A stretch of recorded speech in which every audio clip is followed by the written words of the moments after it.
Hello peoples! Another day, another play kay Minggoy. Nakakatuwa din pag may pets, minsan kahit masakit ang dibdib mo dahil sa mga problema, pero once yung pet mo gustong makipaglaro, wala kang choice. Talagang pag maglaro ka talaga, yan yan ang kaligandahan kung may pet ka kasi talagang maiibsan ang problema. Talagang stress reliever talaga pag may mga pet tayo.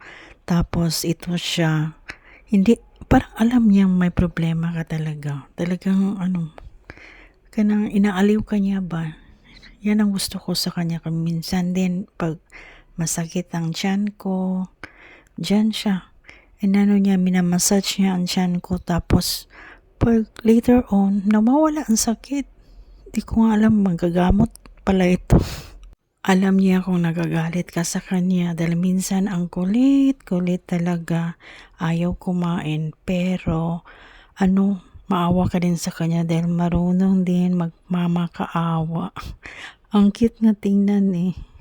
Yung pet natin sa bahay, talagang siya, malaking tulong. Although additional trabaho, pero talagang bibigay talaga siya ng saya. Kaya dapat din suklian din natin, atin din paglaruan. Tapos ibigay natin ang gusto niyang kainin. Hindi yung tira-tira lang, kasi parang family na din yan sila. Hindi parang, talagang family na talaga, member sila. Dahil they protect our family or atong balay. Palagi meron sila ang nagbabantay. Sila ang pumapatay sa mga insekto na hindi nakakabuti sa ating katawan. May mga time lang talaga na pag ayaw niyang maglaro, huwag mong laruin talaga.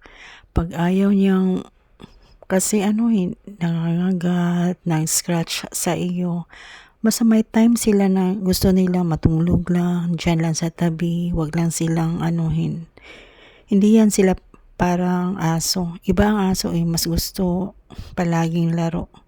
Iba magpapakita ang pusa ang kanilang pagmamahal sa amin. Ang kalma lang sila pa. Pero talaga mapapansin mo sila na talagang may pagmamahal at mamalasakit sila sa amin na kumupkup sa kanya. Parang may kasama na din ako sa bahay tuwing umaga pag wala ang anak ko at ang asawa ko.